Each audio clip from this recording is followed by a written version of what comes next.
As the rabbi mentioned, I went through Europe for a month or so during the collapse of communism. I even at the one point had the honor of being arrested by the Romanian secret police when I went there to try to interview a dissident. That was the last Stalinist regime back in 1989. They were like North Korea. And I remember I was a typical journalist. I was arrested by the secret police and jammed into a car with two guys on either side of me. For all I knew, I would be thrown into a communist prison for the rest of my life, and I'm thinking, this is going to make great material for my next column. We're always thinking that way. And so, in terms of what brought me to this journey, to write a book about this conflict that has really upended the world, that's in every headline and really every tweet. When this horrific incident happened, this horrific attack of October 7th, the worst murder of Jews since the Holocaust, like so many people as a columnist, so many commentators, I began to write columns defending Israel because I was shocked at not just what happened on October 7th, but in the aftermath of October 7th, how almost within days, in fact, within a day, the next day there was a demonstration in my neighborhood, in Rabbi Perlman's old neighborhood, a demonstration on the campus of Brown University denigrating Israel, with speakers saying such things as "glory to our martyrs." These are Ivy League kids on October 8th, long before Israel had invaded Gaza. And I began to write columns about what an outrage it was that Israel, of all places, was being attacked in the aftermath of October 7th. Attacked, I mean, on college campuses. And for that, because I defended Israel, I was vilified by local voices, including a Providence city councilman who called me a disgrace to humanity, and a Brown University fellow who said that I was repugnant for speaking out in favor of Israel. They kept repeating that old narrative, that old mantra that Israel brought this upon themselves by being a longtime oppressor. But I began to think as I wrote these columns, and I was attending, it wasn't just a few voices that attacked me, that these comments on Twitter from the Providence City Councilman who said I was a disgrace to humanity got hundreds of likes, and then I began to realize that everybody's a commentator on this, and even to this day, if you go on Twitter or TikTok, everybody is commenting on this, everybody is taking a stand. I should add, mentioning TikTok, one explanation for why it seems like the young generation has been lost, has turned on Israel, has turned on the Jews, is that on TikTok, 9 out of 10 tweets on the subject are pro-Palestinian. It's just how the algorithm works. And that's where young folks often get their worldview. And I thought, there has to be more than just these prejudiced or bigoted anti-Israel tweets on TikTok to be able to give the true worldview. And I thought, I'm an old school journalist. I know we're at a time where journalism's changing, where journalism has become people shouting at each other, whether on MSNBC or Fox News.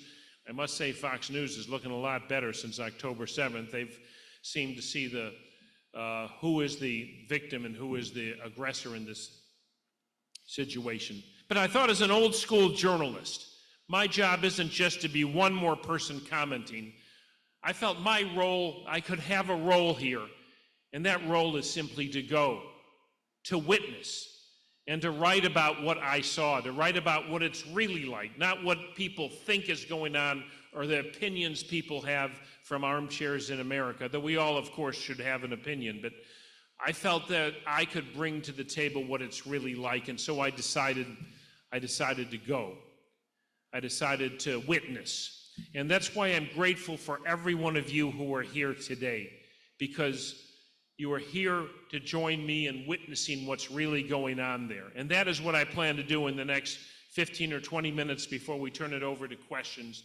And that's simply to bring you along with me, to bring you along, to show you, to tell you, to paint the picture of what it's like now in Israel, of what it was like in Gaza on that terrible day, and what it's like actually inside Gaza, inside the war zone itself, where I went as well. It was very difficult to get inside the war zone with the IDF, but I went there as well. And also to show you the Palestinian side, because as a journalist, my role is to show balanced reporting, and as Jews, we do that too, is to see the world in a balanced way and bring the truth to the table. And so I decided to go. And let me take you on my journey, and let me begin where this conflict really is about.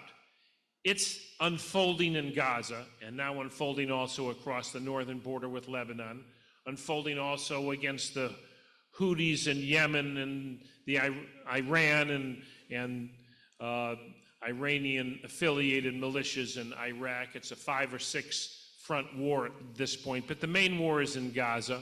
But let me take you to where it really is about, and that's Jerusalem itself. This is really a war when Hamas broke through the fence to slaughter Jews. Their ultimate goal was Jerusalem itself.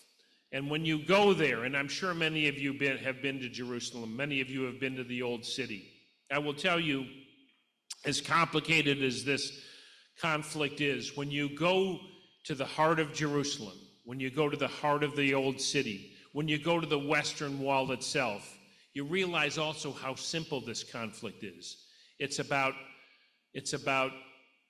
two faiths, two peoples, Arab and Jew, struggling over the same land. And when you see the Western Wall, 1,600 feet long, 60 feet high, you realize just how dramatic that struggle is over the exact same land. There you are at the limestone blocks of the Western Wall, the holiest place to Jews, which is the very retaining wall at the base of the temple that Solomon himself built, son of David, 3,000 years ago. When you look up, and there is the Dome of the Rock, the Golden Dome, the Al-Aqsa Mosque, built on the very spot where the original temple was. And it's almost a metaphor for this conflict. It's two peoples wanting one land, wanting one spot. And not far away is the Church of the Holy Sepulchre, where Jesus died and rose. It's the world's religious passions all focus on this one spot. And I'll tell you, it's a very emotional thing for those, I'm sure many of you have been there, but I walked up to that wall surrounded by Orthodox Jews and put my hand upon the cold limestone. And I will tell you, when you do that, you can't help but ask God for the things you wish for in this world. And a part of you believes that this is one of the few places on earth where he might actually hear you. And so let's move on now to where this began in terms of the battle itself, to Gaza. It's not far away. It's a reminder of what Israel is up against. It's only 2 hours from Jerusalem, an hour and a half from Tel Aviv. Imagine having the front line of a war in Rhode Island, being that close to Peabody, Mass. And that's how close this war is. And so to travel down there, Israel begins as a desert by the by the Dead Sea, and then rises like Tuscany into the limestone hills around Jerusalem. It's gorgeous land, but it's harsh land. It's harsh, and it makes you understand this conflict too. The limestone hills around Jerusalem, it seems difficult to be able to carve a single home into these forbidding hills, let alone a country. And yet that's what two peoples have done. And it really is two peoples now. That's a reminder that Jews have come and gone. Peoples have come and gone there. The Canaanites and the Assyrians and the Babylonians and the Romans and the Ottomans and the British. And two people have remained, the Arab and the Jew. are still the two peoples that are there struggling over this land. So I got in 2 hours to Gaza, and I guess you'd call it the Gaza envelope. It's a beautiful area. It lays back down. It's a very green down there, right next to Gaza. It's what brought a lot of the folks there in the kibbutzim to live there. All of these folks, by the way, were peaceniks. They were two people that wanted two-state solutions. Every person that was slaughtered on that day were friends of the Palestinians. In one of the houses where I went, one of the broken, rubble-strewn houses where I went, I found a pin that said Palestinian lives matter, and yet they were the ones that were attacked. But it's a beautiful area, an area that Israelis go every fall to see, a wonder of nature. The landscapes are covered with red anemones, red buttercups, and a carpeted vista, and it's just it's a place of peace and a place of beauty and a place where people believed in Arab and Palestinian Jew could live side by side. That was the hope. Now let me show you the reality. I went to the worst hit kibbutz. It was very difficult to get in there. You can't just walk in there. You have to petition and petition to be able to get a private tour because it's such a devastated place. It's called Kibbutz Be'eri. That was the worst hit kibbutz. 1,200 people lived there. 100 were slaughtered. 30 were brought into Gaza. Horrific things, as you know, happen there. Rapes, murders, babies put in ovens. There was one case that's in this book, a chapter in the book, where one of the people there, it came on my radar in a very unexpected way. A high school friend of mine, decades since I had seen him, simply wrote to me 2 days after October 7th and said, "My niece was murdered." That's all he said. I hadn't heard from him in so many years. But he knew I was a journalist, and there's kind of an urge to tell the world what happened in the same way there was after the Holocaust, to tell the world what happened. And that's why he wrote me. And it turned out that Hamas had broken into their home, and his niece, who was 50 years old, had her 16-year-old son lie down between the bed and the wall inside their home, and she lay on top of her son while her husband tried to hold the door closed, and they forced the door open, threw a hand grenade in there. It blew off the husband's arm. They came in, and they began shooting wildly, killed the mother, killed his niece, and his son lay under the mother's body there between the bed and the wall for 10 hours as Hamas roamed the house, and somehow survived. And later in Israel, I sat down with the 16-year-old son to ask him what happened. And I asked him, "Are you okay?" He said, "I'll never be okay." But those are the kind of stories that you see. So I came into this kibbutz with a young woman guide named Noah.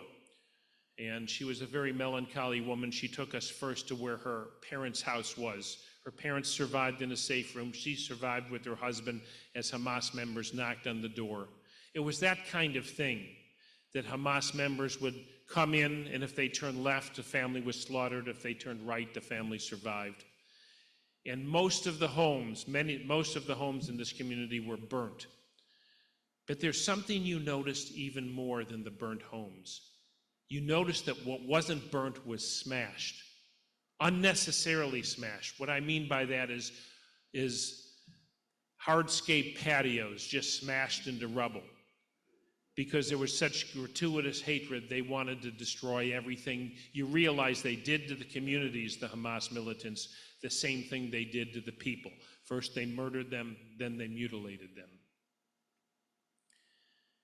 You go from house to house there, and there are big posters now of the people that were inside the houses, everyone with a story. A big poster of a noble middle-aged father who ran out to confront the militants to try to save his family. He was murdered and his body kidnapped into Gaza, and it's still missing. And at one point, this young woman, Noah, said this is the first time she'd given a tour. It had been 100 days since the I was there in January. It had been 100 days since the massacre. And I said, why is this the first day you've given a tour? Why have you not given a tour before that? And she said, well, I wasn't able to emotionally. But I said, so why now? And she said, because the world has begun to deny that this had happened. And that's why I'm giving these tours to people like yourself, a journalist, and that's why I'm grateful to all of you being here to put out the word that yes, this did happen. And it's really what we're doing today and talking about it. There's really only one thing you can do in all the cases of history's massacres. The only thing you could do for the dead is to witness, and that's what we're doing today is bearing witness. And I will tell you, it's very stunning to go through the community. There's parts of it that are still left as they were because the militants didn't destroy every block. But even on the blocks that are beautiful, that let you know why people live there, blocks that are full of fragrant bushes, you feel it. I don't know if any of you have been to similar places, Normandy, Gettysburg, Auschwitz itself. Your knowledge of what happened there brings you to feel the spirits around you. Noah was speaking mostly in Hebrew, and I held up my phone to record her so it could be translated later with an Israeli guide that I had. And that I will tell you, I wasn't able to translate everything because, and this is another sign of what it's like in this community, often her words were drowned out by the sound. There were about 10 of us on this tour. The sound of us walking over it was the footsteps crunching over rubble. That everywhere in this town, it's rubble. It's left the way it was originally.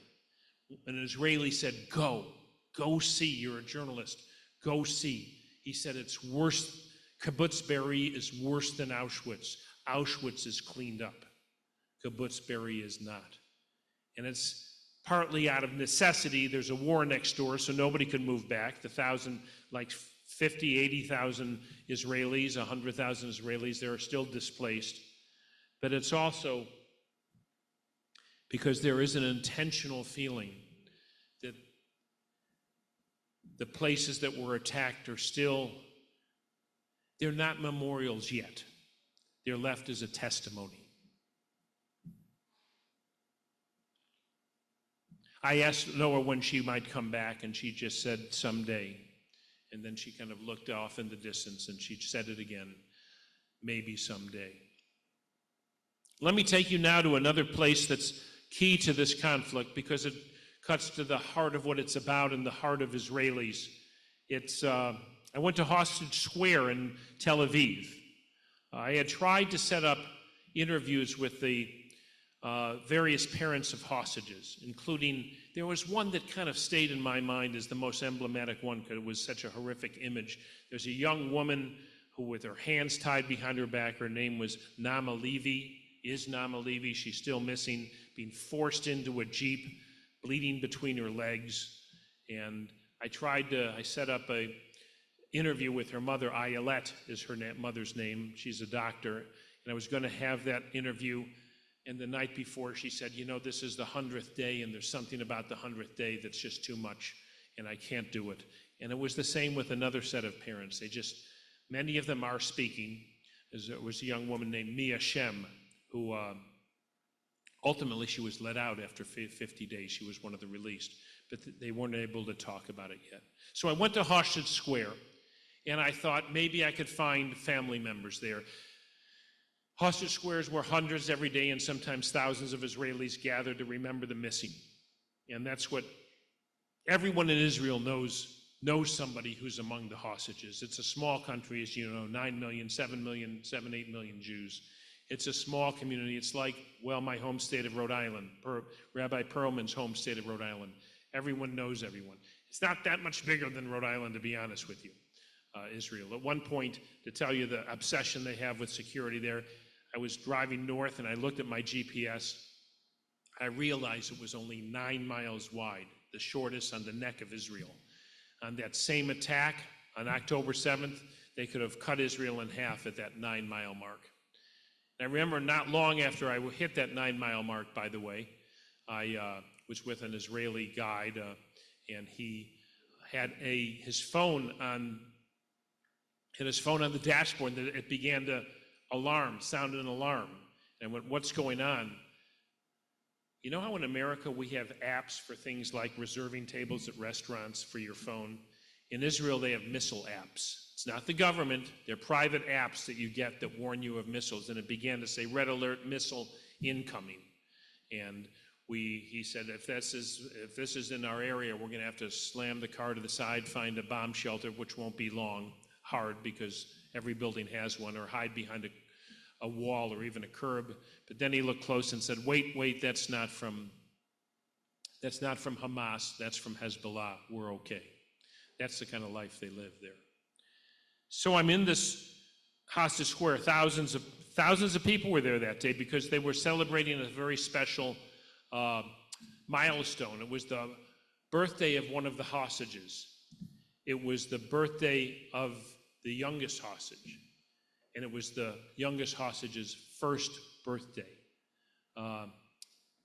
His last name is Bibas, and he was celebrating his first birthday in captivity. And so there were thousands there. Tel Aviv's very, very busy place. My guide and Israeli translators dropped me off and went to park. Took him a half an hour to do that because so many people were there. And I thought, too bad I don't have him here to be able to translate, but I didn't need him to be there to translate.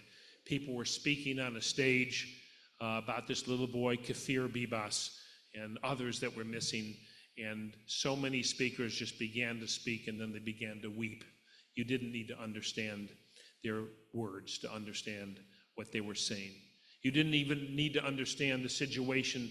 There was a table very much like this table here that was set up, except it was with plates with moldy bread and dirty water and barbed wire that was permanently in this place in the heart of Tel Aviv to represent the missing hostages. So I began to walk around, but I will tell you there were so many hostages still missing. 100 plus now still missing. Then it was 200 plus. So many missing that even among thousands where I said, darn, I wanted to interview the parents of hostages and I wasn't able to because they canceled. I ran into 2 sets, really 3 sets of parents of hostages. That's how many there are, just walking around this mob of thousands of people. One man had a red-orange t-shirt. Both his sons were on it. Both her sons were missing. One lived in a kibbutz there. The other was visiting. They both were taken. I asked him his age. He said he was 70, but if you looked in his eyes, you saw that there was a look in his eyes that reflected an age that was more than his 70 years. And I asked him how he was doing, and he simply said one word: impossible. Then I ran into the Israeli host father of an American, a young guy from New Jersey who had gone there for an immersion program, then joined the IDF only months before, and he's still missing. An American still in the tunnels over there, an American. And yet there's moves in Congress to cut off weapons to Israel, even though Americans are still there. And finally, as I was about to leave, I ran into an older gentleman that also looked like he had some kind of look on his face. You could just tell. And it turned out his name was Bibas. It turned out he was the grandfather of the little boy, Kafir Bibas. And I asked him how he was doing. Is this harder at 100 days? He said, or easier? He said, oh, it's harder partly because every day is challenging, but also, he said, because with all the deaths in Gaza, and he agrees that civilian deaths in Gaza are dreadful, but he said, that's the only thing the world seems to care about anymore. They've forgotten the hostages. They've forgotten my grandchild. Probably, he said, because they're Jews.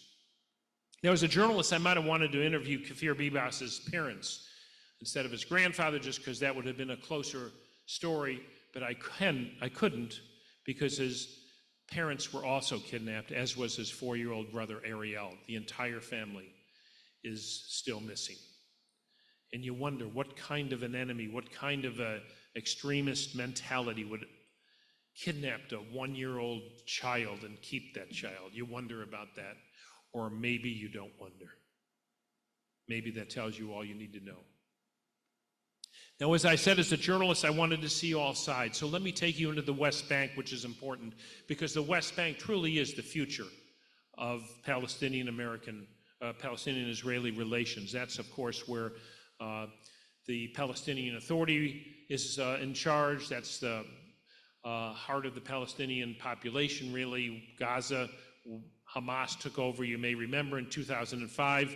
The Israelis completely left Gaza. It gave it that, really, people talk about a two-state solution. There was a two-state solution. In 2005, Israel left. Gaza was under complete control of the Palestinians. In 2006, Hamas was partly elected to power, not fully, but partly, because the Palestinian Authority, though moderate, is corrupt.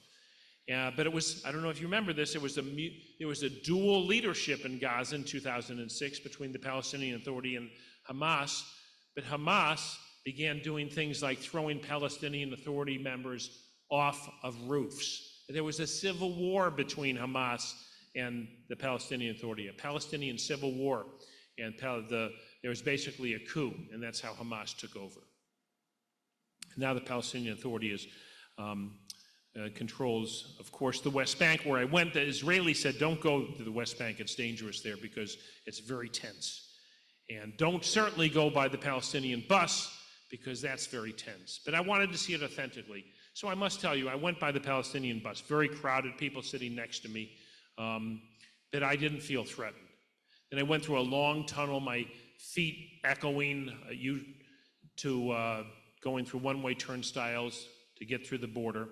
It's kind of easy to go that way through the border. Coming back to Israel, it's a lot harder.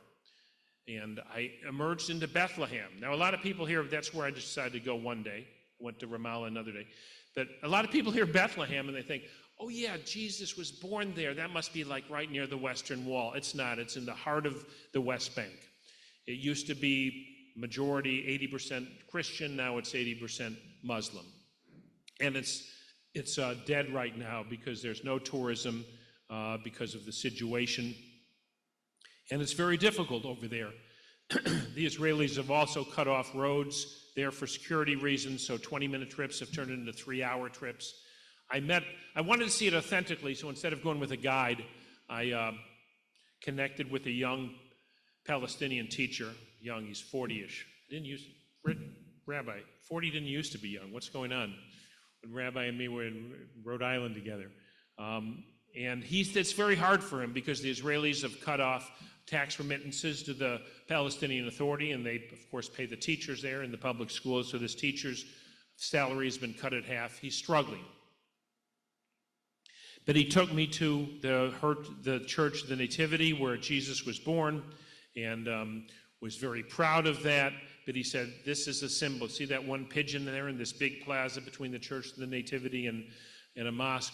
That pigeon's a symbol. There used to be thousands of people here every day and thousands of pigeons. And now there's just this one bird that you see over there. That's how much the economy and tourism has collapsed in Bethlehem. We depend on that. And I said, well, I want to see the Palestinian authentic reality. Where can you take me? He said, I'll take you to a friend of mine in a refugee camp. There are refugee camps in Bethlehem, 3 or 4 of them. Though, you hear refugee camps and you think tents and barbed wire around it. It's not like that. The Palestinians are the only refugees on the planet that are still refugees 4 generations later, since 1948. It's actually one of the reasons that perpetuates this, because it inculcates a mentality of Palestinians feeling we're refugees with the right to go back to where we began. It's a terrible policy. But these refugee camps are really now, they're like slum cities. And Omar took me to the home of one man in the slum city who had 4 sons. 3 of them are in Israeli jails. I have to tell you, the reality as the Palestinians see it, and they're not even sure why. They think it was because of some radical Facebook postings. The father had a bullet hole in his calf because he had intervened during one of the arrests. We sat into his home, and as I told you, I was the, what Israelis warned me of going over there. I was the only non-Palestinian face I saw among, the millions of thousands of population there. But people began to pour in the room, first 10, then 20, then 25 people were in this room. That's how Palestinians live, multiple generations in big stone houses. And they all were drawn because this American journalist was there. And I will tell you, part of the reason was the Palestinians are very savvy about PR. They hear there's a journalist, we want to tell our story. They're better at the Israelis, at PR. And part of it is because they're willing to, it's in their minds, in the extremist part, not all of them, the extremists, if children are killed, great, we'll bring the cameras and broadcast that. But it was also there, the Palestinian culture has a very culture focused on hospitality, and they welcomed me. I never heard the word welcome so often. They fed us a lunch of chicken, and they did hit me with some hard questions. Why does your government send bombs to Israel to kill babies in Gaza? But they weren't threatening me. They just wanted to, they knew they wanted to get the word out. They wanted their words spoken. And then they pointed at me towards a picture of their patriarch who had just died recently in his 90s, and they said, that's our patriarch. He used to have land outside of Tel Aviv, and that's what we need to get back to. We need to get back to that land. And I heard that elsewhere. I was once in Gaza. I was in Gaza during the Intifada in 1991. In fact, part of this book is about a throwback to that. I did a patrol in Gaza in an Israeli Jeep with a 35-year-old, a 34-year-old Israeli commander. The Jeep was bombarded by stones thrown by kids. In fact, one of the, not sure if I could find it on short notice, but one of the kids that threw a stone, not sure how easy it is to see it. I took this picture 30 years ago, a 4-year-old child throwing a stone at the Israeli Jeep that was sorting. And I found, for this book, I found that same commander now at age 68. And that's part of the book for a then and now perspective. But these kids that we stopped at one point, and there were some kids not throwing stones, and I said, where are you from? And they said, we're from Beersheba. I said, isn't that in Israel?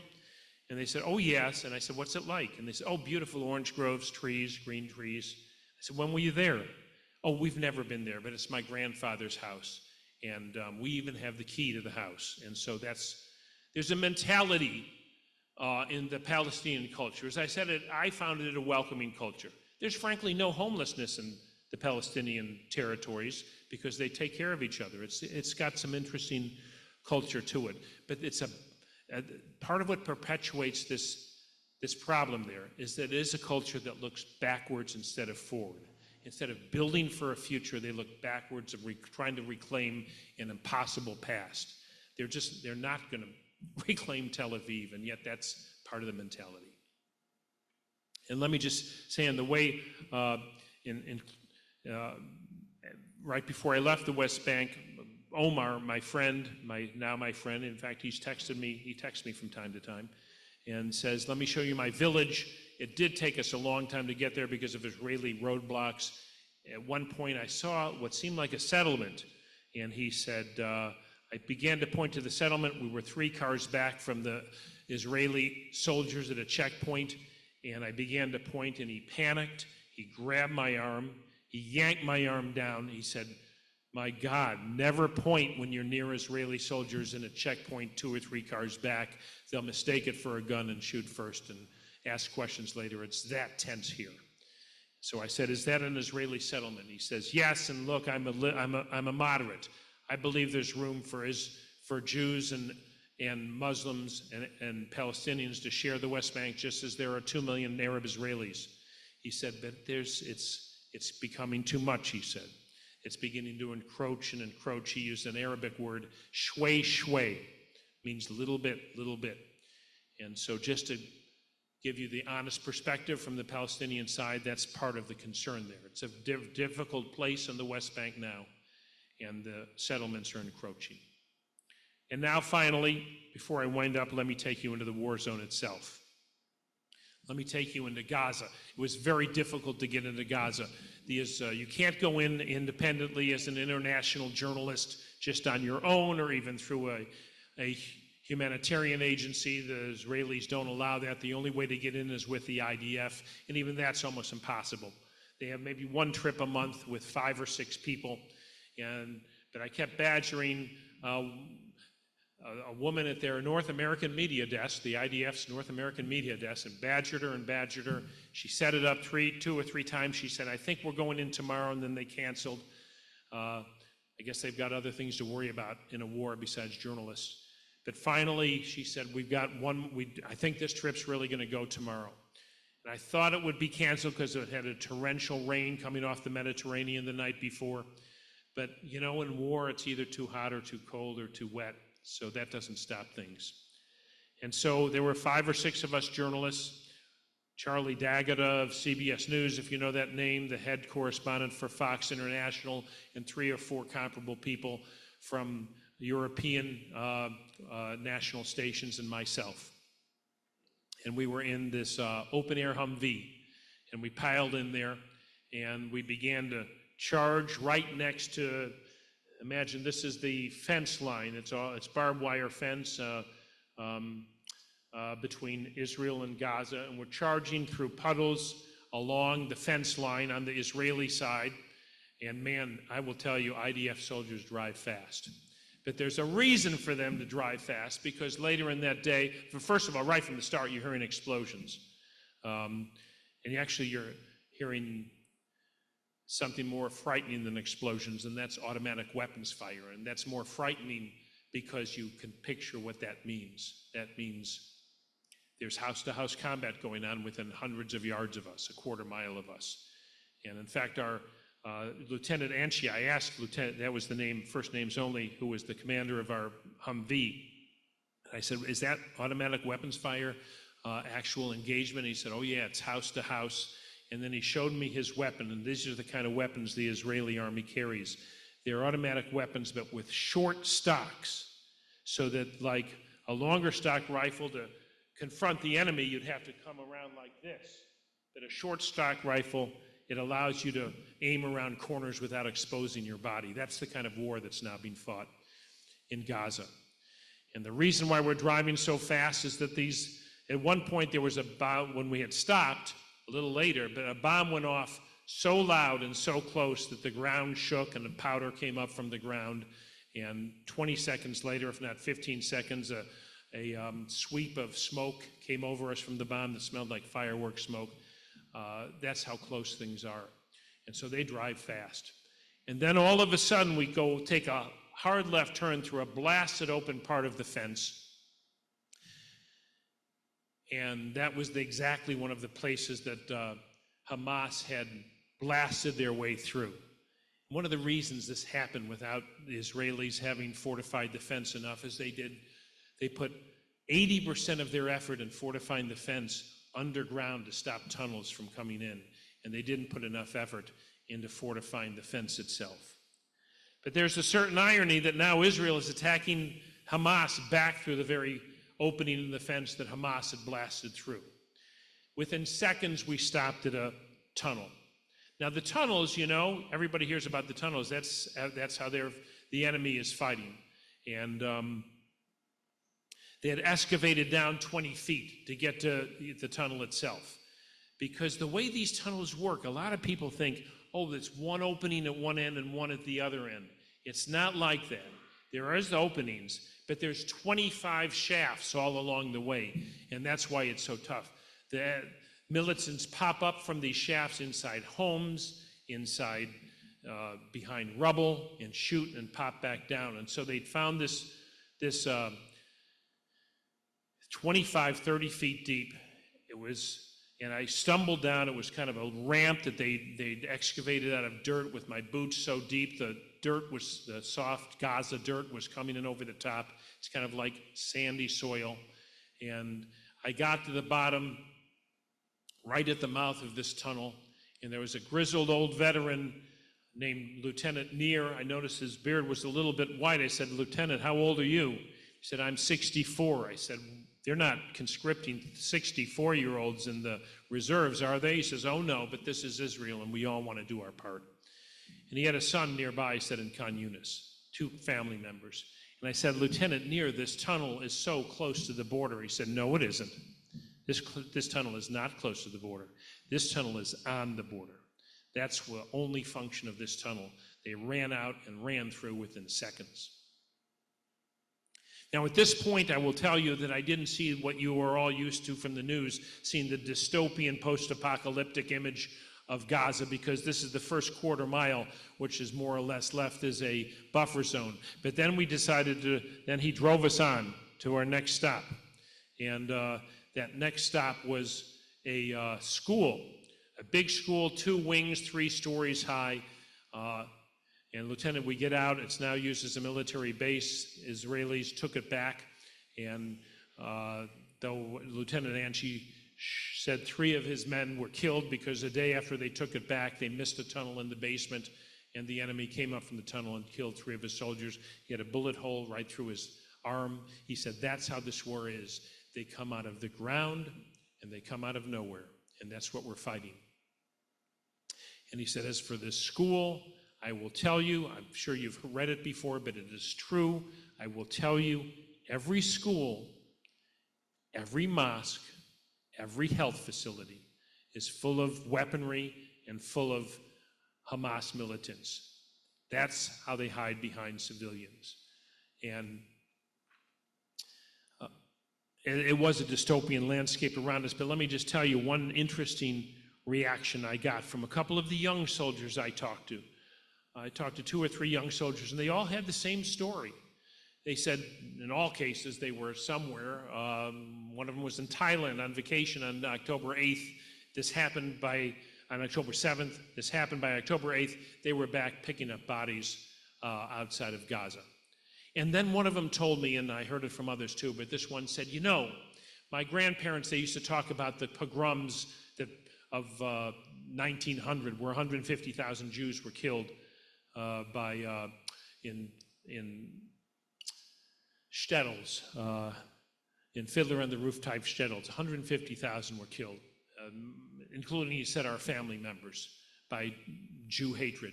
And of course, the Holocaust. We lost Jews in the Holocaust, as I did. I only recently found out that 20 of my family members were killed on a certain day. And he said, of course, that's our history in Israel, and we all immerse in that. But I kind of thought, we young people thought, that was a different era. And then October 7th happened, and he said, I realize it's not a different era. This was another pogrom. Babies were put in ovens on October 7th. This was another pogrom. It was another Holocaust of sorts. And that's why we fight, because we have nowhere else to go now. And this is why Israel was created. And he said, I'll tell you, when we see the protests on American streets, on streets in Paris, on streets throughout Europe, with that kind of hatred on American campuses, I realize that more than ever, Israel is the one place we have to hold on to. And then we go tearing back, and at this point we go by another populated area. I will tell you, Gaza wasn't all poor. We went for like a mile by these houses that were like 4,000 square feet on 1/4 acres, big stone houses. This was a wealthy suburb, except 75% of the homes were destroyed because Hamas took them over, shot at Israelis, and in the same way that you saw Sinwar was killed recently by hiding in a building and the Israelis put a projectile into it, they have no choice. This is what Hamas has done. They hide in all the buildings and draw fire, and that's why Gaza has been destroyed. But I will tell you that as you're driving past and seeing all this destruction, part of you thinks, did Israel have to do this much destruction? But more of you think something when you see it, when you see the actual destruction in Gaza, when you see the dystopia, you see the post-apocalyptic scene, in your gut so deeply you can't help but think, how is it possible that Hamas doesn't end the war tomorrow by releasing the hostages and laying down their arms. Why would they continue to allow their people and their homeland to be utterly destroyed? And yet, that's the mentality. They don't care. It's a jihadist mentality where the destruction of their own people and homeland is a fine price for them to pay to be able to just continue fighting. And you leave with this really deep-seated realization of just how this is a jihadist enemy, and how if they're not degraded to a point where they can no longer run Gaza, there's little hope for the future. Let me end with this one final thought. I was surprised by something when I got to Israel. I thought this would be an entire country under siege. But when you go to Israel, even though the war is an hour away, for some people minutes away, the country has a surprising normalcy. I had a hotel in the heart of Jerusalem. All the sidewalk cafes were full. Now, when you sit down and you ask whoever's next to you, you always get the same answer. I talked to a guy that was sitting next to me at a table. A lot of the tables in Jerusalem, they're common tables. I said, "Is the war?" Well-dressed, a middle-aged man. I said, "Has the war touched you?" And a cloud came over his head. He said, "Yeah, my son's in Gaza, and if I don't get a text from his commander every night before bedtime, I don't sleep. But I have to be out. I have to be out because that life has to go on, and life does go on." And it was a surprise to me. And at one point, I went to the biggest hospital in the Middle East, Sheba Hospital, where they've opened up several wings of a building for his wounded IDF soldiers. Hundreds of them are there. And there's a second floor patio where they sit. And I talked to this one young man named Menachem Mendel, who had a scar all the way from his sternum down to below his belly button, where they'd removed some of his intestines. He almost lost a leg. One hand didn't work. He was wedging a coffee cup into it because he couldn't grip it. And RPG had hit his best friend and blown up his best friend and almost killed him. And I said, "So you're sitting on this, what do you like to do when you sit on this patio?" He said, "Well, mostly we all heal together here, but I look down into Tel Aviv and I see people at sidewalk cafes, and I see people on bikes, and I could picture people on the beach." And I say, "Does that bother you, that you've sacrificed so much and people are having these festive lives?" He says, "Oh my God, it's the opposite. It's the opposite. This is why we fight. And this has been our lives," he said, even though he was 20, he knows his history. "This has been our lives for 77, 78 years. The people of Israel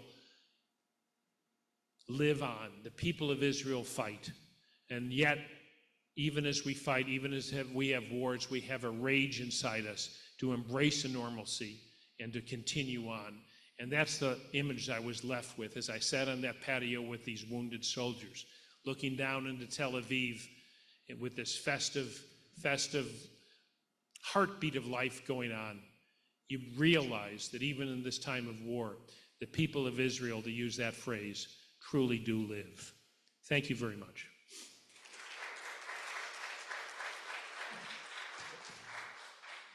If anyone has any questions, raise your hand, and Vanna is going to grab the microphone, because we do have people watching on Zoom, and we are recording this for people who can't be here today.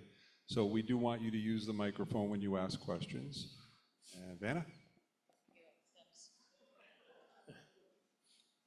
No, it's okay. I'm going to phrase my question very carefully. Why does Israel choose to lose the puppet relations battle? Why? Because you said it. There are times when in Gaza you see pictures of all these fathers carrying the little babies, Gaza babies, and everybody has sympathy for them. There have been I understand, but there's no pictures, no nothing from Israel of the kibbutzes, everything that's been torn down and left there. So to me, it's a choice Israel makes. Why? Yeah, it's a great question. I don't have a great answer for you. I will tell you, I like to give answers that reflect my experience there rather than just general analysis. I remember riding with a soldier there, and this subject came up. He says, "Why is there so much criticism of Israel? We're the good guys. What's going on?" And I said, because the other guys are better at PR than you. And why is that? I think the simple answer, I could have lots of answers for you, but I think the simple answer is that over these decades, Israel has won every war. They have to win every war. It's an existential battle. If they lose, it's over. The country's gone, the people are gone. They can't lose. So their overarching priority is to win the war. On the other hand, the Palestinian other attackers know they probably can't win the war, but they can win another war. And they have realized, just as in Israeli culture, there is a sense that we have to be strong. We have to be strong. There's a sense in Palestinian culture, we have to win over we have to put out our message. We have to win over the public. And there's just a different mentality in what the priority is.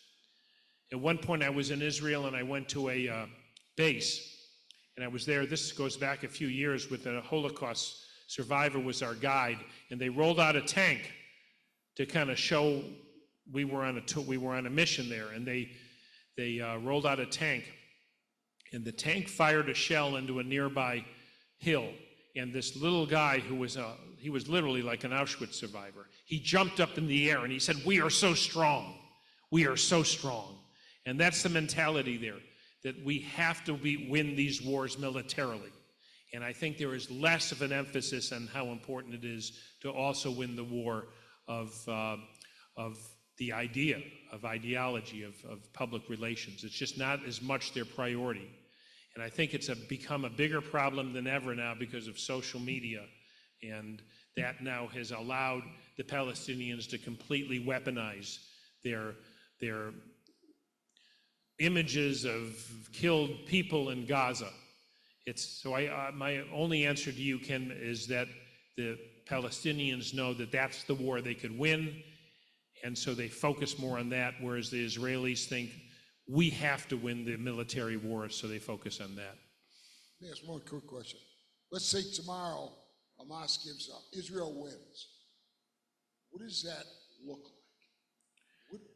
What does that mean? That's a good question. If Israel wins, Yeah. what did they win, and what did they do with it? What did they do with Gaza? What did they do with West Bank? Yeah, that's a great question. You know, there's an answer. There's an answer. But I'm not sure that they'll be able to get to that answer. The answer isn't just that they declare that we've militarily overcome the enemy and that's that, or the way that the war's end would look with some kind of, I guess you'd call it a victory for Israel, but more than a victory for Israel. You're looking for more than that. You're looking for some kind of a scenario that will allow peace in the future. The way that peace would work is that Hamas has to be degraded to the point where they can no longer run Gaza. Because if even a small part of Hamas is able to continue on, it will go back to where we are now.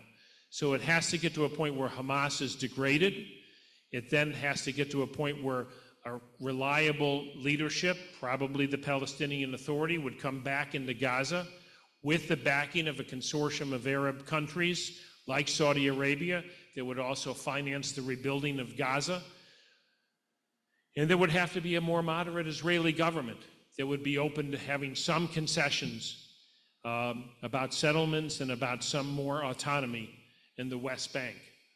Some people will violently argue with that and say if we had a two-state solution, we'd have another Hamas-run Gaza in the West Bank. But those are the building blocks of a potential scenario. Hamas is degraded, the Palestinian Authority is running Gaza with the backing of Arab nations to rebuild it and also have a strong enough security force to hold on to power there. And there has to be a more moderate Israeli government. I don't know if we'll get to that point, but that's the scenario that I see as the best for a future.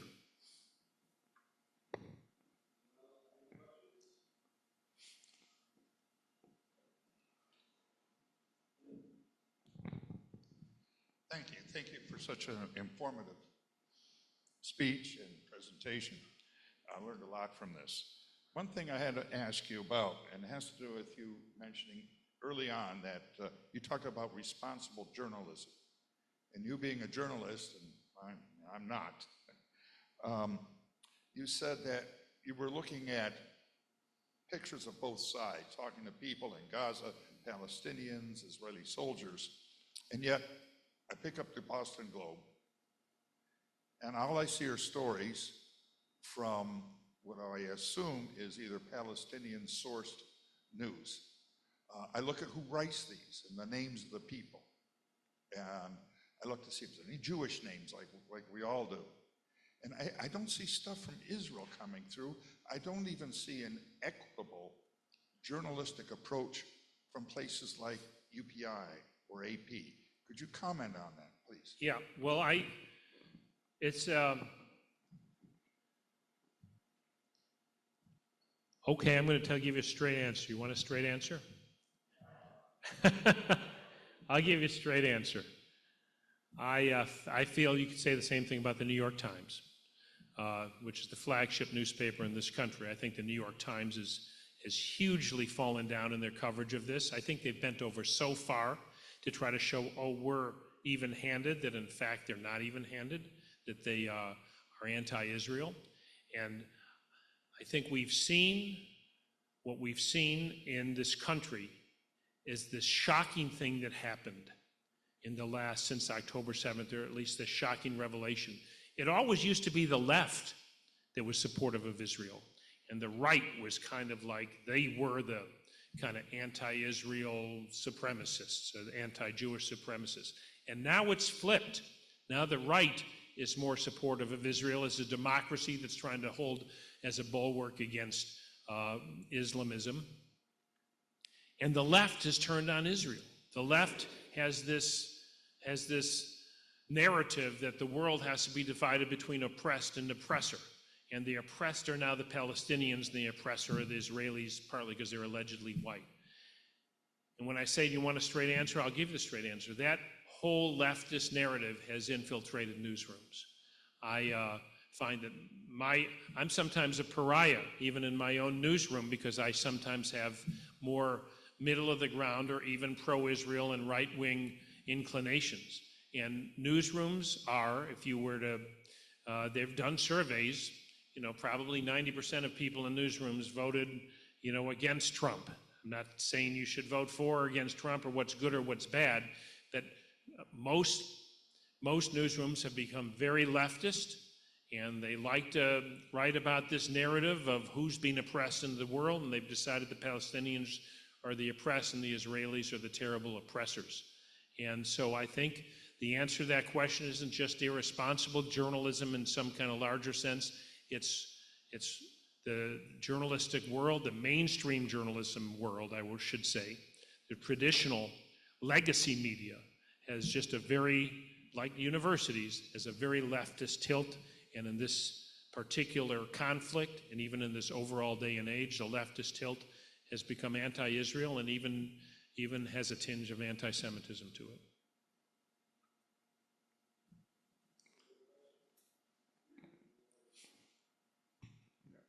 Well,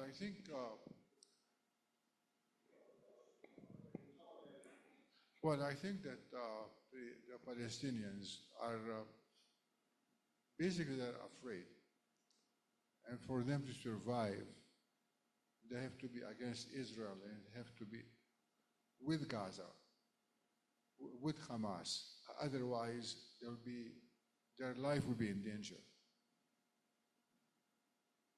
So having peace is very difficult. How to what? Having peace is very difficult. Yeah, peace is difficult. You're right. I will say this. You bring up a very good point. A lot of people have said, and look, I witnessed it. I talked to people about it. A lot of people have said, everyone in Gaza is for Hamas. All the civilians are for Hamas in Gaza. And of course we saw it. I interviewed somebody actually, when I was in Sheba Hospital, I was there 100 days. There was still somebody healing in there from an attack 100 days later.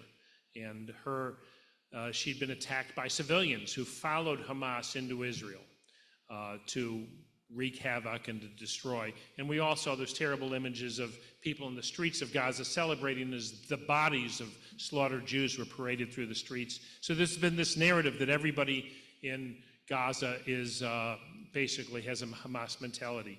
I don't buy it, and I think from your question, I sense that you were bringing up this issue.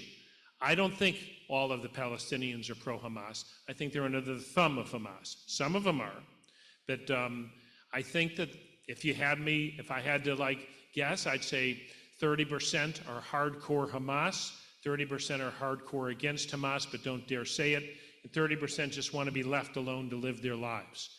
But you don't dare say it. And I think I mentioned before to you guys this observation.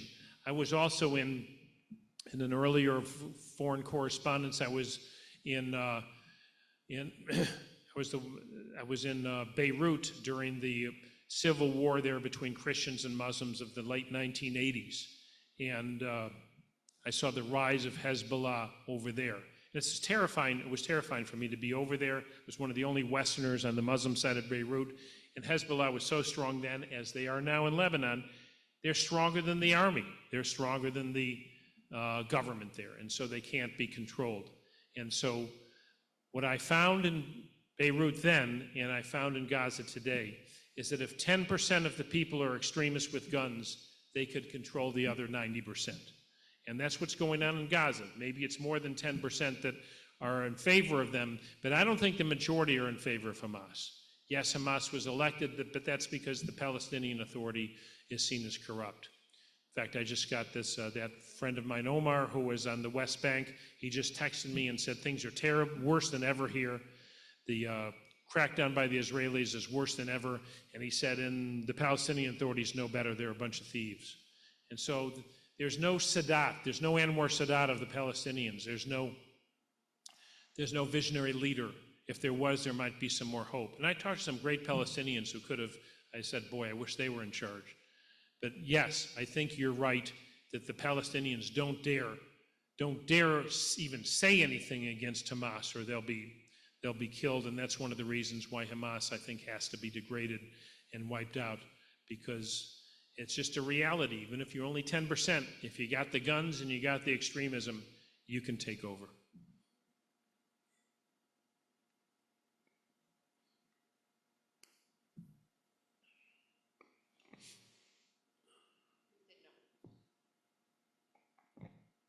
Do you think that the Chabad rabbi's kidnapping will have any effect on the peace process?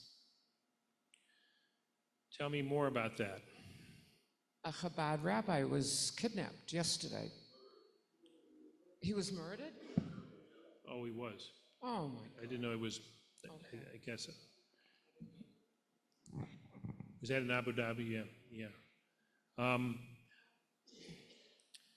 I'm not sure that's going to have a major impact. I think the question is more, it's a terrifying reflection of what Jews face now around the world. And it just is a reminder, and it's a reminder of why Israel's there. You hear more and more of these cries on campuses and elsewhere that Israel should be destroyed, and from the river to the sea, and such a thing is just a reminder that there's no safe place. And I'm sure you've read about how there's now begun to be signs of some small migrations from Jews in France and Jews elsewhere in Europe to Israel, because they're terrified of such a thing. They're terrified of, we all saw what happened in Amsterdam during the soccer riots, where there was a Jew hunt. And I think it's more a reflection of that. I'm not sure it's going to have an overall impact on this conflict, but I think it's one more terrifying, horrifying reflection that the world is turning against Jews. I'm just wondering, there are some good things going on people to people in Israel. But there's one journalist, I don't know how many people are aware of it. He's from the UK, Douglas Murray. Have you read any of his stuff? I adore Douglas Murray. Yes, I've read several of his books, and he's a incredible shining light with amazing intellectual clarity. Is that, do you have a question Well, no, about that? I'm just curious. I find a lot of people here are not aware of him. Yeah. And also, I follow a lot of different sites. There's something called the Israel Guys, have you ever heard about them? Are they on one of the social media? Yeah. Oh, yeah, they have like a podcast. They live on the West Bank, Yeah. these people, and they're evangelicals, they're not Jewish. Yeah. But they live on the West Bank, and it's very interesting. And also, I follow a lot of sites that I would like to encourage journalists to follow, of people doing things in Israel, people to people, like you mentioned the people on the Gaza envelope that were peaceniks, okay? And I'm just curious, how much of that could, Israel's lousy at PR.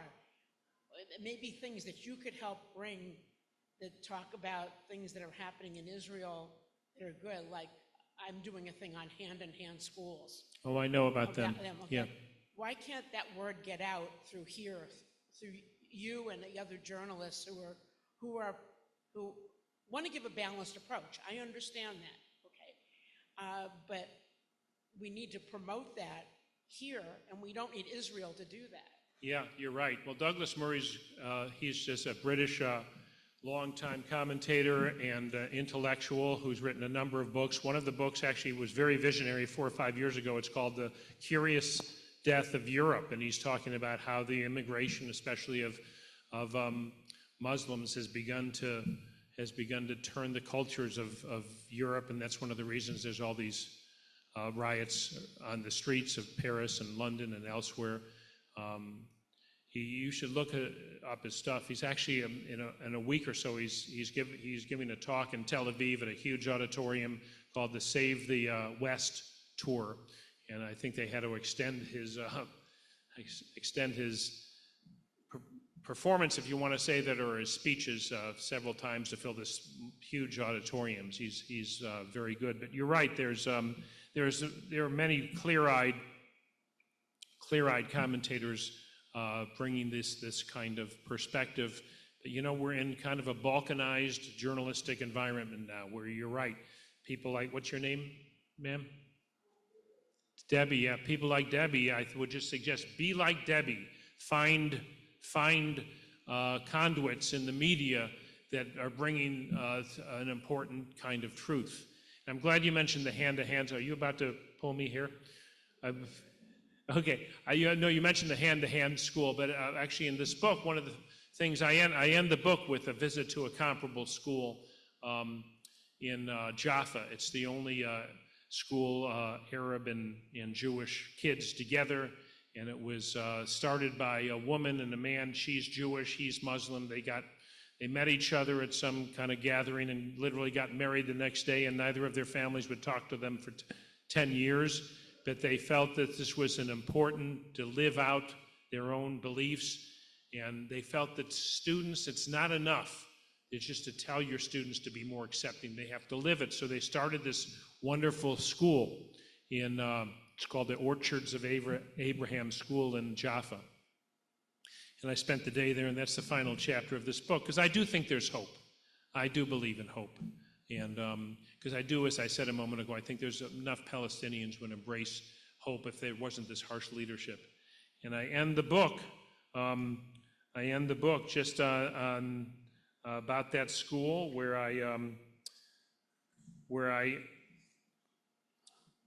I'll read you the very end of the book. I don't want to ruin it. Maybe you'll realize that the butler did it or something. But